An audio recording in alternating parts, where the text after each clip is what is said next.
Gente, nesse vídeo eu vou falar sobre a influência da epopeia de Gilgamesh na história de Adão e Eva.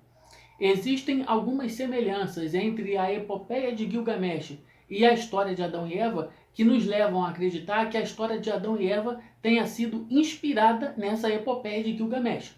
Fazendo uma breve explicação aqui, essa epopeia de Gilgamesh é uma literatura muito mais antiga do que a Bíblia Sagrada. É uma das literaturas mais antigas do mundo, até porque essa literatura, a epopeia de Gilgamesh, ela foi inventada pela Suméria, que foi a primeira civilização a habitar essa terra, e também foi a civilização que inventou a escrita, por volta do ano 4000 a 3500 a.C. Então essa epopeia de Gilgamesh é muito mais antiga do que a literatura bíblica. Então existem algumas semelhanças entre essa epopeia de Gilgamesh e a história de Adão e Eva, por exemplo, na forma como Deus cria Adão. É parecido com a história dessa epopeia de Gilgamesh. Então nós vamos ver algumas semelhanças entre essas histórias. E lembrando o seguinte, colocando aqui em destaque, o importante não é a história se desenrolar da mesma maneira ou com os mesmos personagens. Não é isso que fazem as histórias serem parecidas. O importante é o sentido, a mensagem que essas histórias passam, que são sentidos parecidos. São sentidos, mensagens idênticas. Então o que acontece? A mensagem que existe entre a epopeia de Gilgamesh e a história de Adão e Eva são mensagens parecidas. Nós vamos ver aqui como, por exemplo, existe a criação do homem na epopeia de Gilgamesh e como é a criação do homem no Gênesis. Eu vou colocar o link aí na descrição do vídeo para vocês acompanharem, para vocês entrarem no site aí, para vocês verem a fonte de onde eu tirei essas informações. Eu vou ler um pequeno texto aqui para vocês. Só uma coisa que eu queria dizer antes que eu esquecesse. Essa epopeia de Gilgamesh, ela é um livro, é um poema épico que conta a história do rei Gilgamesh, que era o rei da cidade de Uruk, que era uma cidade que ficava na Suméria. Esse rei era um rei muito arrogante e era um rei assim que oprimia muito o povo. Então a população não gostava dele por conta disso. Então a população começou a pedir aos deuses que mandassem um ser, uma pessoa que fosse equivalente a ele para que pudesse se opor a ele e que também pudesse distrair ele para que ele pudesse parar de oprimir o povo. Então o deus Anu, ouvindo o lamento do povo, ordenou a deusa Aruru que se criasse um ser chamado Enkidu, para que fosse enviado até esse rei Gilgamesh. Então eu vou ler um pequeno texto aqui e nós vamos ver as semelhanças que existem com a história de Adão e Eva. Vamos lá. A semelhança entre as narrações.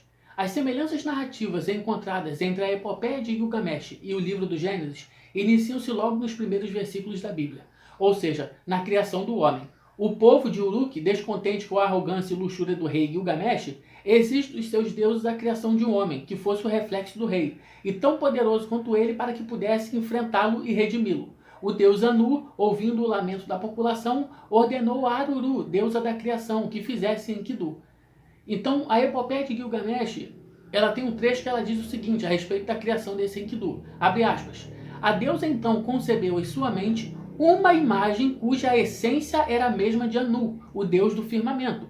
Ela mergulhou as mãos na água e tomou um pedaço de barro. Ela o deixou cair na selva e assim foi criado o nobre Enkidu. Agora, se a gente for para Gênesis capítulo 1, versículo 26, eu estou com a Bíblia Sagrada aqui na minha mão, vamos abrir em Gênesis 1, 26. Olha a semelhança que existe em relação à criação de Adão. Gênesis 1, 26. Diz assim: E disse Deus, façamos o homem à nossa imagem, conforme a nossa semelhança, e domine sobre os peixes do mar, e sobre as aves dos céus, e sobre o gado, e sobre toda a terra, e sobre todo réptil que se move sobre a terra. E criou Deus o homem à sua imagem, a imagem de Deus o criou, macho e fêmea os criou. Então, a primeira semelhança é o seguinte, a forma como Deus cria Adão e a forma como a deusa Aruru cria Enkidu, na epopeia de Gilgamesh. Ou seja, a deusa Aruru, na epopeia de Gilgamesh, ela cria Enkidu a imagem do deus Anu, a imagem e semelhança dele. Da mesma forma, Deus cria Adão a sua imagem e semelhança. Agora, mais uma semelhança aqui entre as duas histórias. A forma como Deus cria Adão em si, como Deus cria o ser Adão, o corpo dele, a estrutura. Vamos lá, vamos em Gênesis capítulo 2, versículo 7. Olha como Deus cria Adão. E formou o Senhor Deus o homem do pó da terra e soprou em seus narizes o fôlego da vida. E o homem foi feito alma vivente. Ou seja, Deus cria Adão a partir do pó da terra, do barro da terra. Da mesma forma que a deusa Aruru cria Enkidu a partir do barro da terra. Então essa é a primeira semelhança que existe entre essas duas histórias. Mais uma semelhança. Enkidu foi criado inocente, foi criado perfeito, sem saber do bem, sem ter conhecimento do bem e do mal. Da mesma forma que Deus cria Adão, sem ter conhecimento do bem e sem ter conhecimento do mal, cria ele de uma maneira perfeita. E essa é a segunda semelhança. E tem mais uma semelhança também, que é a seguinte. Isso vai estar tudo no site, vocês vão ver direitinho, não vou ler tudo para o vídeo não ficar longo. Vocês vão ver tudo sair no site. Tem mais uma semelhança também. Nessa epopeia de Gilgamesh, esse Enkidu, ele é tentado por uma prostituta, e essa prostituta faz ele cair na tentação, e a partir dessa tentação dessa prostituta, ele perde a inocência dele. Então o que acontece? Na história de Adão e Eva, Adão come do fruto proibido e Adão também perde a sua inocência. Não existe a figura de uma prostituta no Gênesis, mas a mensagem é a mesma. Enkidu perdeu a sua inocência quando se envolveu com a prostituta, Adão também perdeu sua inocência quando comeu do fruto proibido. Então, as diferenças são várias. Também tem as diferenças, não, perdão, as semelhanças são várias. Também tem semelhanças em relação ao dilúvio, por exemplo, na epopeia de Gilgamesh.